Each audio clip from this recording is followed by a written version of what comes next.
AR Rahman చెప్పాడని శవం ఉన్నటువంటి ఒక సమాధి దర్గాకెళ్ళి దండం పెట్టినటువంటి రామ్ చరణ్ గారు, అలాగే వేలాది మంది, లక్షలాది మంది హిందువులు, అయ్యప్ప భక్తులు అయ్యప్ప స్వామికి క్షమాపణ చెప్పాలంటే, ఆ స్వామికి క్షమాపణ చెప్పలేకున్నాడు రామ్ చరణ్ గారు.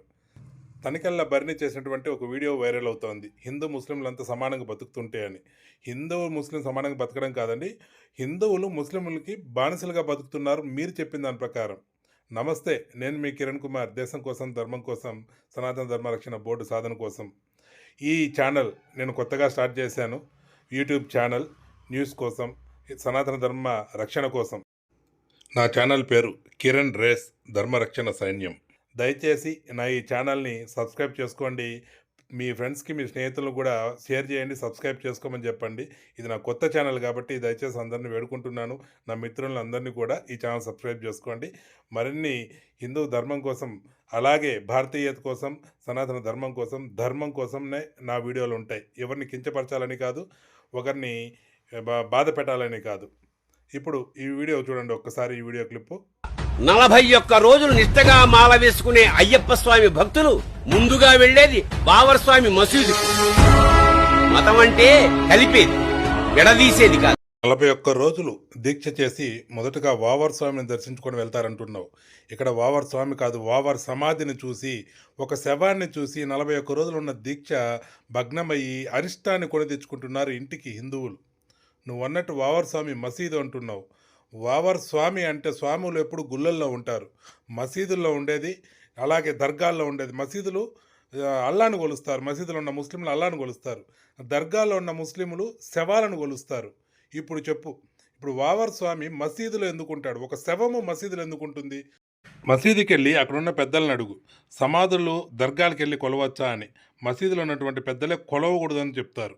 అలాగే వావర్ స్వామి నిజంగా అయ్యప్ప స్వామి భక్తుడైతే అయ్యప్ప స్వామి భక్తులు వేసుకున్నట్టు నల్లబట్టలు వేసుకొని బొట్టు పెట్టుకొని ఉండాలి. అక్కడ మాత్రం సమాధి కట్టి సమాధి మీద చెద్దరు కప్పి ఉంటారు.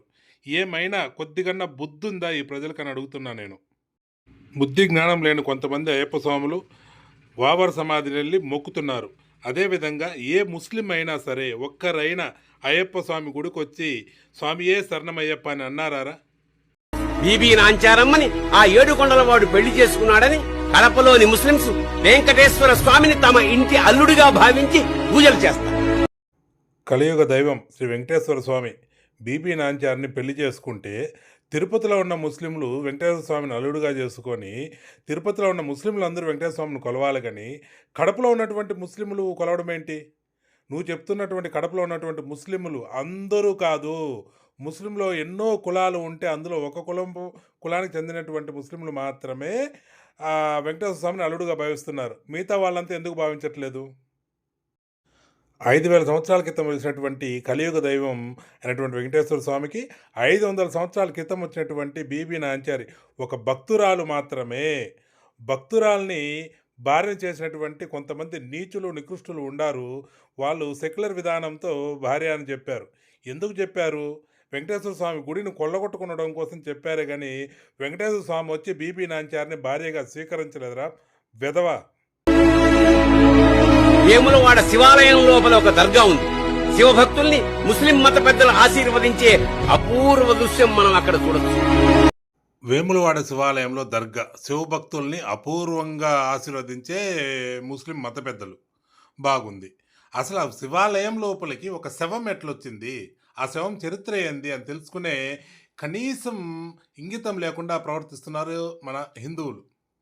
ఇదే శివాలయం పైన ఆ చుట్టుపక్కల ఉన్నటువంటి అందరినీ చంపుకుంటూ వచ్చి శివాలయంలో ఆ శివలింగం మీద ఉచ్చబోయాలని చూసినటువంటి వ్యక్తిని తట్టుకోలేక హిందువులు అతని అంగంతో పాటు అతని తలని ఛేదించి చంపిన తర్వాత ఆ రాజు అక్కడికి వచ్చి అక్కడున్న ప్రజలందరినీ బానిసలు చేసుకొని ఎవరినైతే ఈ హిందువులు చంపేశారు ఉచ్చబోయడానికి చూసినటువంటి అతన్ని చంపిన తర్వాత ఆ సమాధిని అక్కడే కట్టేశాడు, గుడి లోపలే కట్టాడు. ఏం చేస్తారు అని కట్టి అక్కడున్న హిందువులందరినీ కూడా ఇతన్ని దండం పెట్టుకొని మీరు శివాలయంలోకి వెళ్ళాలి అనే ఒక ఆంక్ష, మెడ మీద కత్తి పెట్టి ఆంక్ష పెట్టడం వల్ల గతి లేక 2-3 జనరేషన్లు ఆ విధంగా చేస్తే దాని తర్వాత జనరేషన్ అంతా అతను ఏదో పెద్ద శివభక్తుడు అనుకొని అతని దగ్గరికి వెళ్ళి అక్కడ ఉన్నటువంటి మత పెద్దల దగ్గర బొట్లు పెట్టుకుంటున్నారా కానీ నిజంగా అతను శివభక్తుడైతే అక్కడున్న మత పెద్దలు నెత్తిన ఎందుకు బొట్లు లేవు?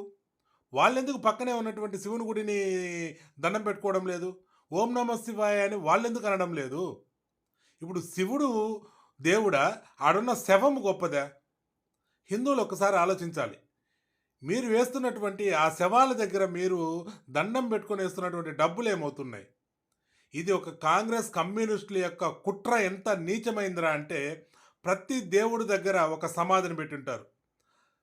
కానీ ఈ సమాధి దగ్గర హిందువులు వేస్తున్నటువంటి డబ్బులు ఏవైతే ఉన్నాయో హుండీ రూపంలో, ఆ డబ్బుల్ని ప్రభుత్వం తాకదు. అది ఓన్లీ ముస్లింలకి, ముస్లింల యొక్క వాళ్ళ జోబులకే వెళ్తుంది. కానీ దాన్ని ఆనుకున్నటువంటి శివాలయంలో వేస్తున్నటువంటి డబ్బులు, ఆలయాల్లో వేస్తున్నటువంటి డబ్బులు మాత్రమే ఈ గవర్నమెంట్ తీసుకుంటుంది. దీన్ని బట్టి అర్థం కాలేదా కాంగ్రెస్ ప్రభుత్వం హిందువుల్ని గొర్రెలను చేసి, హిందువుల్ని ఊచకోత కోసి చంపినటువంటి వారినే అక్కడ శవాలుగా పెట్టి వాళ్ళని మొక్కిస్తూ, వాళ్ళు చూపించే హిందువుల జోబీలు ఖాళీ చేస్తూ, హిందువుల యొక్క ధర్మాన్ని అవహేళన చేసింది ఈ కాంగ్రెస్ కమ్యూనిస్టు ప్రభుత్వం. ఇప్పటికైనా మేలుకోండిరా బుద్ధులేని హిందువులారా. బానిసత్వానికి అలవాటు పడిపోయి 1000 సంవత్సరాలకు పైగా ఈ ఎడారి మతాలకు మీరు బానిసత్వానికి అలవాటు పడిపోయి ఏది నిజం, ఏది తప్పు అని తెలుసుకోలేకపోతున్నారు. ఇంతకన్నా దౌర్భాగ్యం ఏమన్నా ఉంటుందా? ఒకసారి నీ ధర్మం యొక్క విలువల్ని తెలుసుకో. పరమతస్థుల యొక్క ధర్మాల్ని వాళ్ళు ఏం ఆచరిస్తున్నారు, వారి యొక్క విధానాలు ఏంటి అని తెలుసుకో. అప్పుడు అర్థమవుతుంది వాళ్ళు ఎప్పుడు వచ్చినారు, నీ ధర్మం ఎప్పటిది అని ఏమాత్రం క్యాలిక్యులేషన్ లేకుండా ఎవడైనా వీడు భక్తుడు, వీడు పరమ భక్తుడు, మన దేవుడు పెళ్లి చేసుకున్నాడు, 1500 2000 సంవత్సరాల క్రితం పుట్టినటువంటి మతంలో ఉన్నటువంటి వారిని వేల సంవత్సరాలు, లక్షల సంవత్సరాల చరిత్ర కలిగినటువంటి సనాతన ధర్మ దేవుళ్ళైనటువంటి వారు ఎలా పెళ్లి చేసుకుంటారు, ఎలా భక్తులుగా ఇది చేస్తారు? ఒకవేళ నిజంగా భక్తిగా స్వీకరించుంటే వీళ్ళు దేవుడికి అనుగుణంగా పోవాలా, దేవుడే వీళ్ళకి అనుగుణంగా రావాలా?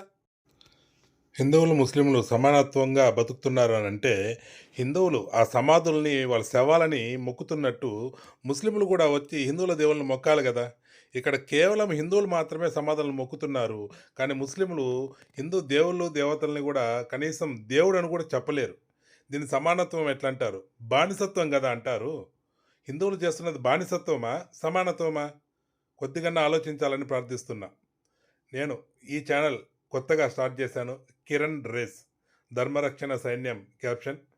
దయచేసి నా ఈ ఛానల్ని సబ్స్క్రైబ్ చేసుకోండి, 10 మందికి షేర్ చేయండి మీకు మంచి అనిపిస్తే. లేదు ఏదైనా తప్పులు అనిపిస్తే నాకు సూచనలు ఇవ్వండి, సరిదిద్దుకుంటాను. ఈ ఛానల్ కేవలం ధర్మరక్షణ కోసం. భారతీయతను కాపాడుకుందాం, గోమాతను రక్షించుకుందాం, సనాతన ధర్మ బోర్డు రక్షణకై పోరాడుదాం.